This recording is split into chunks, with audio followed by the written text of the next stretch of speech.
नमस्कार। आज हम बात करेंगे मुंशी प्रेमचंद की एक ऐसी कहानी की जो हर दौर में उतनी ही ताज़ा लगती है जितनी लिखने के वक्त रही होगी। कहानी का नाम है ईदगाह। ये सिर्फ एक कहानी नहीं है, बल्कि इसमें प्रेम और त्याग की एक ऐसी मिसाल है जो दिल को छू जाती है। देखिए, इस कहानी की सबसे बड़ी खूबी है इसका बाल मनोविज्ञान पर आधारित होना। ये इसे बहुत शक्तिशाली बना देती है। मतलब ये कि ये कहानी हमें एक बच्चे के मन के अंदर ले जाती है, उसकी आंखों से दुनिया दिखाती है, उसकी उम्मीदें, उसकी छोटी छोटी खुशियां और उसका वो निस्वार्थ त्याग जो बड़ों को भी सोचने पर मजबूर कर दे।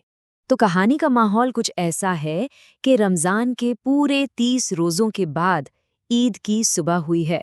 पूरे गांव में एक अलग ही रौनक है, हर कोई जश्न की तैयारी में डूबा हुआ है। एक तरफ तो पूरे गांव में इतनी खुशी है, लेकिन इसी गांव के एक कोने में एक छोटा सा घर है जहां मामला बिल्कुल अलग है। यहाँ हम मिलते हैं कहानी के मुख्य किरदारों से। 4 साल का हामिद और उसकी बूढ़ी दादी अमीना। उनके घर में जश्न की तैयारी नहीं, बल्कि गरीबी और उदासी का सन्नाटा पसरा हुआ है। अब हामिद की दुनिया देखिए, वो उम्मीद पर टिकी है। असल में तो उसके माता पिता इस दुनिया में नहीं रहे, पर उसकी मासूमियत उसे ये विश्वास दिलाती है कि वो कहीं गए नहीं हैं। अब्बा जान पैसे कमाने गए हैं और अम्मी जान अल्लाह के घर से उसके लिए ढेर सारे अच्छे अच्छे तोहफे लाने गई हैं, और वो जरूर लौटेंगे। तो गांव के सारे बच्चे तैयार होकर ईदगाह के मेले की तरफ भागे जा रहे हैं। बच्चों के उत्साह के आगे गांव से 3 कोस की दूरी भी कुछ नहीं लग रही। सब बहुत खुश हैं। और यहीं पर दादी अमीना हामिद के हाथ में रखती हैं कुल 3 पैसे। बस यही 3 पैसे, और यही 3 सिक्के उस मेले में हामिद के हर एक फैसले की, उसकी हर सोच की नींव बनने वाले हैं। ये चार्ट एक बहुत बड़ी हकीकत को दिखाता है। जहां हामिद के पास मेले में खर्च करने के लिए सिर्फ 3 पैसे हैं, वहीं उसके दोस्तों की जेबें 10-12 पैसों से भरी हुई हैं। ये जो फर्क है ना, यही मेले में हामिद के लिए सबसे बड़ी चुनौती है। और फिर सारे बच्चे पहुंचते हैं ईदगाह के मेले में। एक ऐसी दुनिया जहां चारों तरफ रोशनी है, तरह तरह की आवाजें हैं, और हर तरफ ऐसी चीजें हैं जो किसी भी बच्चे का मन ललचा दें। मेले में घुसते ही सबसे पहले नजर जाती है बड़े बड़े हिंडोलों पर, जो चरखी पर घूमते हुए मानो आसमान को छू रहे हों। हामिद के दोस्त एक एक पैसा देकर झूलों का मजा लेते हैं, पर हामिद वो बस दूर खड़ा उन्हें देखता रहता है। फिर आगे आती हैं मिठाइयों की दुकानें। हवा में गुलाब जामुन और रेवड़ियों की मीठी खुशबू फैली हुई है। सब बच्चे मजे लेकर मिठाइयाँ खा रहे हैं, पर हामिद के वो 3 पैसे अभी भी उसकी मुट्ठी में कसकर बंद हैं। और खिलौनों की दुकानों पर तो जैसे सपनों की एक पूरी दुनिया सजी हुई है। रंग बिरंगे मिट्टी के खिलौने, सिपाही, वकील, भिश्ती, धोबिन।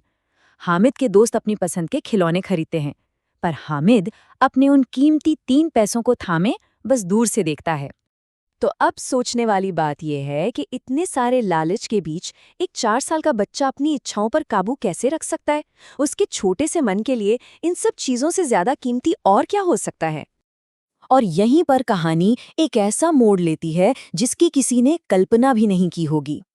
जहां सारे बच्चे खिलौनों और मिठाइयों की दुकानों से आगे बढ़ जाते हैं, हामिद की नज़र एक लोहे के सामान की दुकान पर जाके रुक जाती है। या हामिद की सोच देखिए, वो सच में हैरान कर देती है। उसकी नज़र दुकान में रखे एक चिमटे पर पड़ती है, और उस पल उसे कोई खिलौना नहीं, कोई मिठाई नहीं। उसे याद आती हैं अपनी दादी की वो उंगलियां जो रोज गरम तवे पर रोटियां सेकते हुए जल जाती थीं। और वो अपने सारे 3 पैसे एक मामूली से चिमटे पर खर्च कर देता है। एक ऐसा फैसला जो उसकी उम्र से कहीं ज्यादा बड़ा है। एक फैसला जो प्यार और गहरी समझदारी से भरा हुआ है।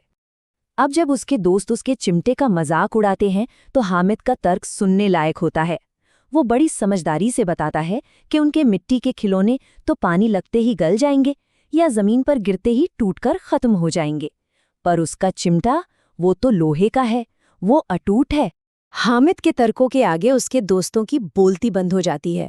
अब उसका चिमटा सिर्फ एक चिमटा नहीं रह जाता। वो कभी कंधे पर रखी बंदूक बन जाता है, तो कभी हाथ में लिया हुआ फकीर का साथी। और देखते ही देखते सारे बच्चे हामिद के उस रुस्तमे हिंद चिमटे के दीवाने हो जाते हैं। खैर, मेले में तो हामिद अपने तर्कों से जीत गया, लेकिन कहानी की असली परीक्षा तो अब घर पर होनी थी।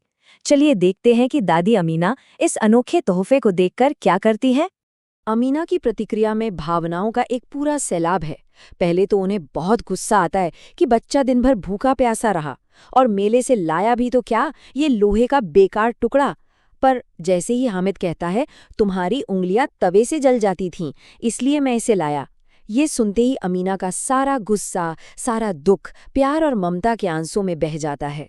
कहानी का ये एक वाक्य मानो उस पूरे पल का सार बता देता है। उस एक लम्हे में हामिद का त्याग उस एक बच्चे से कई बड़ा, एक समझदार बूढ़े जैसा बना देता है।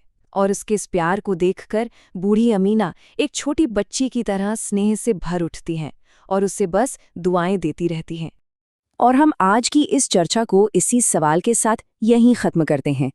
ईदगाह हमें बार बार याद दिलाती है कि सच्ची समझदारी या परिपक्वता उम्र से नहीं आती, बल्कि वो आती है प्रेम से, दूसरों को समझने से और उनके लिए निस्वार्थ त्याग करने से।